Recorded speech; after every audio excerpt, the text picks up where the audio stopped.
Hey, it's Jennifer here from Belladonna's Botanicals. And today's topic I wanted to talk about was something I was reading a book yesterday. So I was reading Martin McGregor's Paths to Satan, A Guide to Contemporary Satanism. This is from a more of a demonolatry perspective, which is a slightly different aspect than maybe what you're looking at in high ceremonial magic. That's more geared towards working with the demonic divine or any of the black magic or left hand path um, sort of practices there. So, but one of the things he talked about, and I feel like this is a topic that I've discussed personally numerous times, in which I found that I had a struggling point in my entry to working with certain, well, let's use the Goetia as an example. When it came to path working through or working with the Goetic spirits, I've read the Goetia more than once, and that Lesser Key of Solomon and all of that. So what I found was that the rituals didn't appeal to me. And I've read the other grimoires too, the Grimoire Verum, and again, the rituals just didn't appeal to me. Read the Grand Grimoire or the Red Dragon, again, the rituals did not appeal to me. And why is that? Because I started taking a much broader look at those types of structured rituals, and it goes a little bit into the ceremonial magic aspect of it.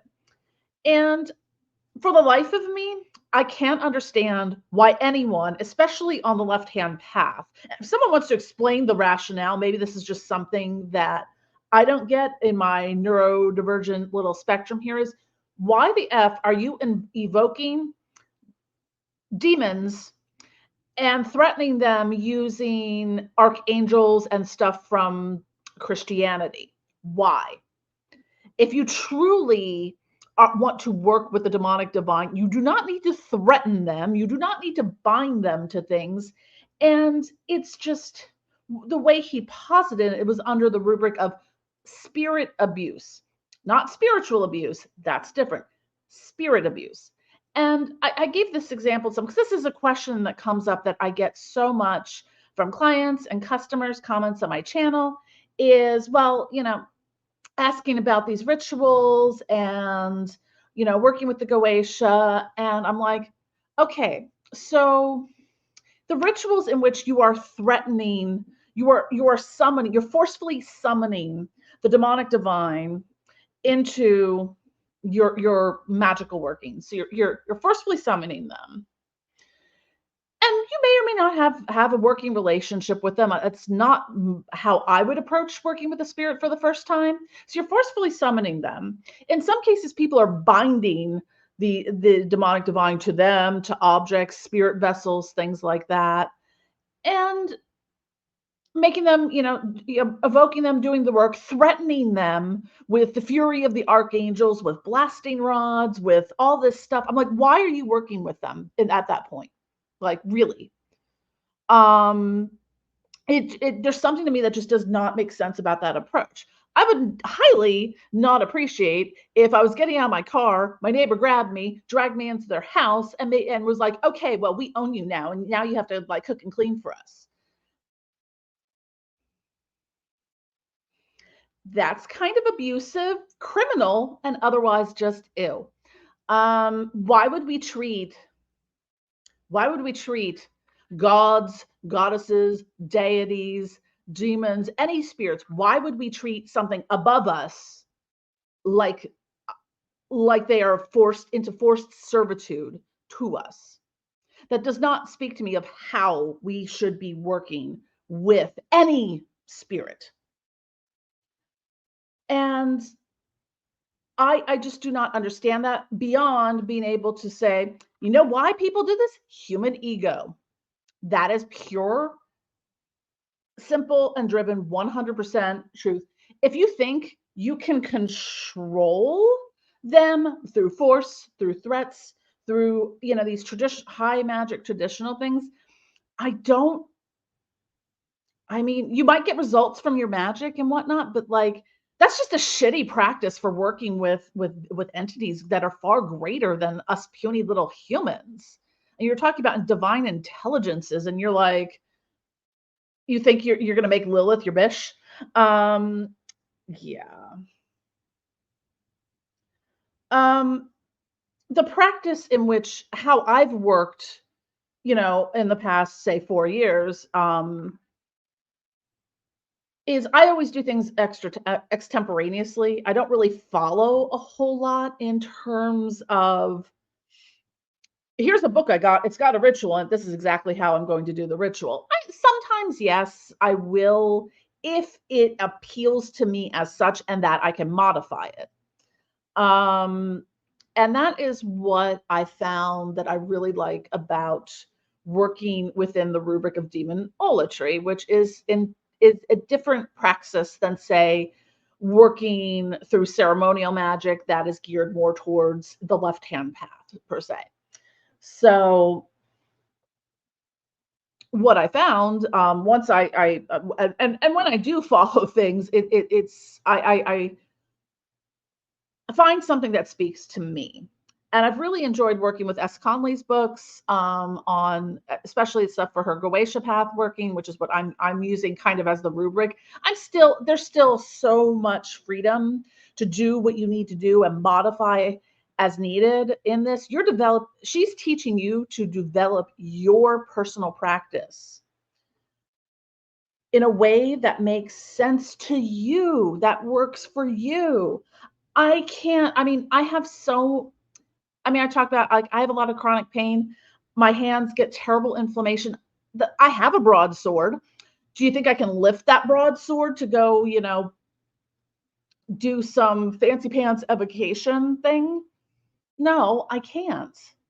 So what I prefer, and this is one of the methodologies that comes through demonolatry, is invocation as opposed to evocation. Evocation is seen as sort of a forced summoning. Again, yoinking me out of the car and making me come clean your toilets. That's what evocation is. It's a forceful summoning of the spirits. So we may be quibbling over terms here, but because some people might do evocation in different ways. In those practices that are hinged upon the old grimoiric traditions, yes, they're done in a very threatening kind of way. And if like you have to threaten demons with archangel power, you don't belong really working with demons. I'm sorry, you really don't. Because you should not approach them with fear, because if you do approach them with fear, they will give you something to be afraid of. That's for sure. So, and it's not to say that it's not without risk and you should just approach willy-nilly, but I find that doing an invocation of like asking them, working with them in that sense, building a working relationship and partnership, and without forcing them. Like, I mean, an invocation can be just as simple as vibrating the N associated with them, and a personal, or using a personal prayer or invocation or something like that. Speaking to them, like I do most of my things very extemporaneously, or I modify them in a way that works for me, because some of my challenges on the neurospicy spectrum is like I cannot, I don't have the capacity really to memorize something that I can recite it. So if I do, I have to recite it in a way, like kind of build upon it in which makes sense to me. So if I call in the elements, I do it by calling in, Belial for earth, Lucifer for air, Flurious for fire, Leviathan for water. Now, if I can actually remember what directions each are associated with, that I never remember. I always have to use my compass app. and but we all have different ways of doing things, and it's hard to do a ritual and you're like, oh crap, wait, no, let me go find the book that was in, and you're pulling up all this stuff. So I like the natural flow of things, and even if I'm using my own words, there is magic in your own words. If you're just reading from a fucking book, you're reading from a fucking book. And I've seen high-paid ceremonial magicians who are just like basically reading from a fucking book. And I'm sorry, like, again, if that works for you, great. Or you think it works for you, great. For me, that just seems meh. It just doesn't seem to be, it's lacking passion in a sense, the connection. I feel like if I want to connect to the spirit realm, me, I should be using the majority of my own thoughts, words, feelings, and emotions, not just reading from a book written by someone else that's at a different time that I have no connection or relation to. That was their gnosis. That was their experience. It doesn't mean it's universal. You can, work within that. That's fine. And I hope I'm not offending anyone here, but like, I think it's time we start looking at some of our practices and change with the times, because a lot of these grimoires were written hundreds of years ago. We know a lot more now. We have access to a lot more information and a lot more understanding of working with the spirit world than maybe there was in the Middle Ages, because a lot of those practices are steeped in superstition and fear and still coming out of like, the fear-based Abrahamic religion, mostly Christianity at that point, of the demons are evil and they're going to destroy the world and all of that. They're divine intelligences like anything else. I personally don't really see a whole big difference in, angels, demons. It's just a different, we name these things. So it's just a different interpretation of a divine intelligence. And I think all spirits are divine intelligences in that sense. We just give them different names and attributes and archetypes and all of that. Most of that, again, defaults to human ego. And the same thing with thinking that we can control the spirits, that we can bind them to us, that we can do all these things. That's human ego. And I think really, if we are really working towards apotheosis and ascension and spiritual awakening and the actualization of our own divinity, setting aside some of those human ego and trappings, probably not a bad idea. I highly recommend it. And one of the things I really enjoy as I've been steeping myself more on the demonolatry side of this wacky left-hand path, because I really didn't feel like I fit in. And it's not to poo-poo other authors. I mean, there's many of them that I've read their works, and I like to see their perspective. I like to see how they do things, but like I don't always agree with everything. It's not to say, oh well, this is a terrible author. This person doesn't know what they're talking about. Most of the time, sometimes they don't. I have some truly terrible witchcraft books that I think I tossed them at this point, but yeah, there's a couple really terrible books that I used for. I put them under planters to catch the water. They were that quality. So yeah, but I think the point is here's thinking about how we develop our relationships with the spirit world. And I don't know, are you besties with your bully? Are you besties with people who force you to do things you don't want to do, or who approach you and threaten you with like, oh, if you don't do this for me, I'm going to have my big brother come and like slash your tires or bust in your kneecaps, Thinking about how we approach something far greater than us in such like ego driven ways that are very human.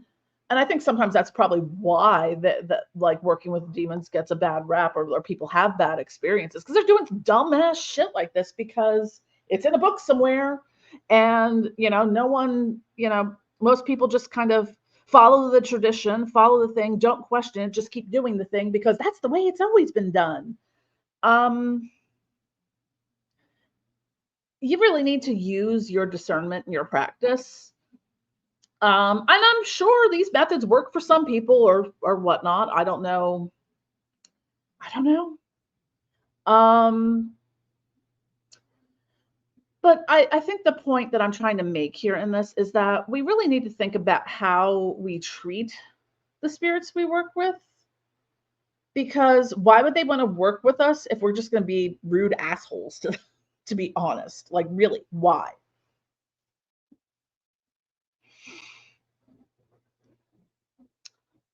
I remember this was a few years ago. I forget who I was working with. Might have been Azazel. I don't know. But I remember like it seemed to me a matter of proper decorum to be like, with the spirits work, I'm like, how are you doing? What's going on? And I think I was working in the astral realm with them, and whoever I was working with kind of stopped and was just kind of like, people don't normally ask us that. And I was like, really? But it's working with the spirit world isn't just gimme, gimme, gimme, give me more money, give me more this, give me more that. I want, this person to fall in love with me. I want $1 million. I want to win the lottery. I want to curse all my enemies and whatnot. So it's about you're reaching for your own spiritual awakening and enlightenment. And that is like the gift of working with the spirit world. I mean, if you're just trying to squeeze them for money and power and love, I mean, you might get some of that, but like, are you becoming more enlightened in the process? Probably not. So if you're just going to work with the spirits as a metaphysical piggy bank, can't stop you. But I think that if you really are looking at becoming more, moving towards ascension, moving towards apotheosis, and becoming awakened, that you would build a working relationship with the spirits you work with. And treat them with respect, with dignity, not like, indentured servants to your every whim. Someone parked in my spot. Let's death curse them. No. But yeah. So I mean I really enjoyed that particular book. It's a short read. It's available on Audible now, but I like the philosophy of demonolatry much more than most of the the stuff that I see coming in the left hand path spectrum, and stuff from the old grimoires and all that. It's just what works for me. Demonolatry is kind of like the academic nerds of the left hand path. Um, so I build relationships with them and I learn things. I ask for advice. I have conversations, and I learn about myself. I learn about the world. They love to teach. So thinking about them, because this is one of those etymological things, angels were messengers, demons were teachers. So now thinking of the demonic divine as teachers, do you steal your chemistry teacher to do your homework for you? Did you make your English professor write your dissertation for you? No. So it's like you think any of these things, like, does logic and like just completely escape people? But again, this a lot of this comes down to the two things I love to mention the most: nuance and discernment, which are two things that are very lacking across the board in the world today. Is nuance, and people take things so literally. So you have people reading these grimoires that want to literally do things exactly the way it's done in this book because they can't fucking think for themselves. Think for yourselves. That's all I'm asking. You have to do it right. Don't be afraid of fucking up and not doing the ritual right. Just do the fucking ritual and give praise to your spirits you work with. And no, I'm sorry, demons really, I can't really think of a reason why there is so much emphasis on animal sacrifice in modern left-hand path praxis. It's unnecessary. No spirit I have ever worked with, and especially ones that claim that, oh, you have to do this to work with them. Yeah, no. No spirit I've worked with has ever been like, y'all, you need to get me some dead goats and chickens here. No, because again, I default to what two things are the driving force behind that? Human ego and superstition. You think this because someone told you this, and or your ego is dictating it, or you're superstitious as fuck, and think that, it's that old mentality that we had when we were still chucking virgins into the volcanoes to appease the gods or have a good harvest and stuff like that. So I know I talk about this a lot because it's something that is way overemphasized in certain factions of the spectrum of the left-hand path. And with these things, it does just kind of come down to opinion. I'm sure people who would counterpoint every single thing I just said with, well, they have their reasons for it. And whether, sometimes we have a lot of unconscious motivations that we are not always aware of. So I just want to make this video to further expound upon this because I do get this question a lot. Please, feed and water your demons, care for them. You know,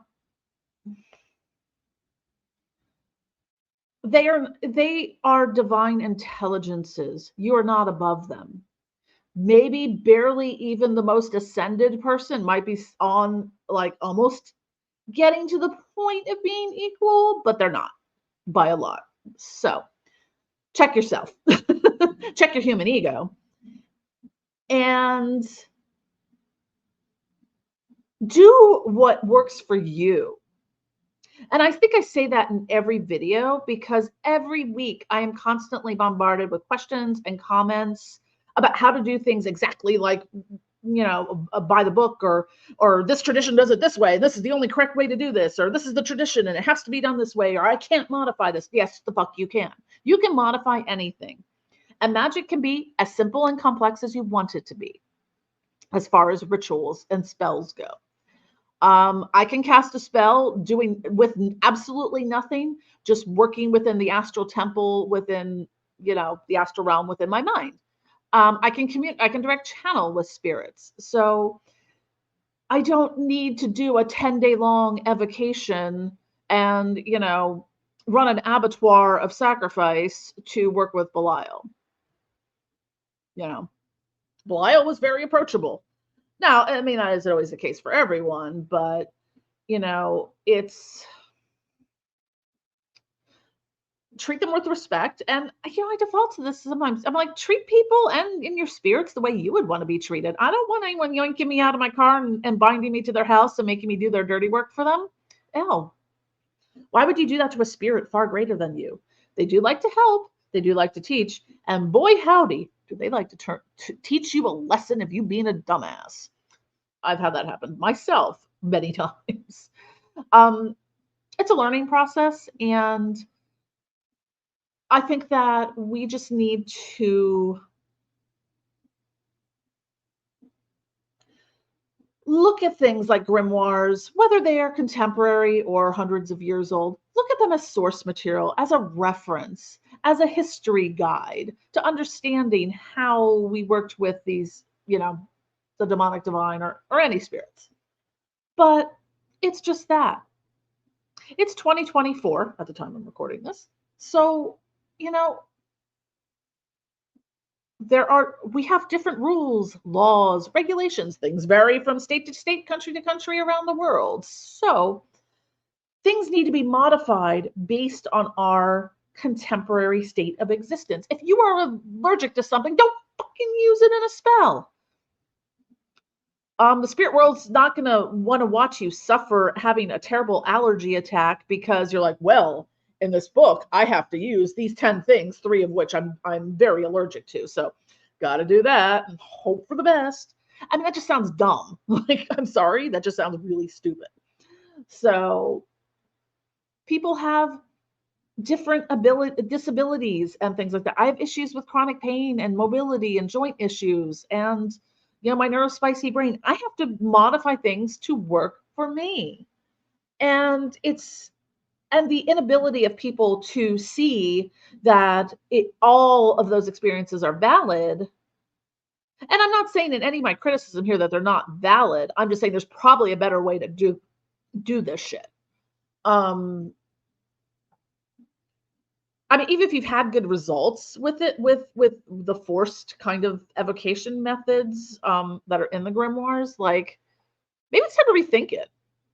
Because I changed the way I did some stuff, and my results have been pretty outstanding. Like, to be honest, shit works. But anyways, change, adapt. Nothing is really concretely set in stone in a permanent, unfixable, unchangeable way. There are, see, we have these tables of correspondences for things. There are hundreds of herbs you can use for a protection spell. There are 100 different crystals you can use for protection. There's 100 different spirits you can work with for that. It is magic. It's just the choose your own adventure of it. And you don't have to be like, well, I'm left-hand path, so I can't work with like angels or Enochian magic or anything like that. I only work with. Or this is the only valid tradition. All other traditions are, so I've run into that before. I don't want to get into that because I'm not sure how to talk about it without getting shadow banned. So, yeah. Own your practice, own your work, own your rituals. And even if you don't have the confidence to do, if you're just starting out, even if you don't have the confidence to do these things on your own, you can and you will. Look at a ritual in a book or online. You don't have to mimic it exactly to the T. Suit it to your needs. Maybe, if you're doing a love spell, maybe, rose quartz isn't your jam. Well, I mean, for me, for any kind of love related work, depending on, the mode, like I love kunzite. I love moonstone for like new beginning aspects of it. Rhodonite is amazing, and same with rhodochrosite for like heart chakra healing, like emotional trauma, healing from grief, loss, breakups. Especially rhodonite is good for that. So there are so many different stones you can use. But because that book said you have to use rose quartz, do you have to use rose quartz? No. You can change that out. Because at all things, like I just said a second ago, like there's 20 different things you can use to energy cleanse your house, whether it's salts or herbs or crystals, sounds, anything. Find what works for you. It's not that hard. And stop and move beyond the getting stuck in I have to do this ritual exactly how it's done in this grimoire. I'm Jennifer, and I approve this message. Anyways, don't forget to click like and subscribe. Be sure to follow us on social media and sign up for our e-newsletter so you know all the cool shit we're doing because algorithms suck, y'all. Love you.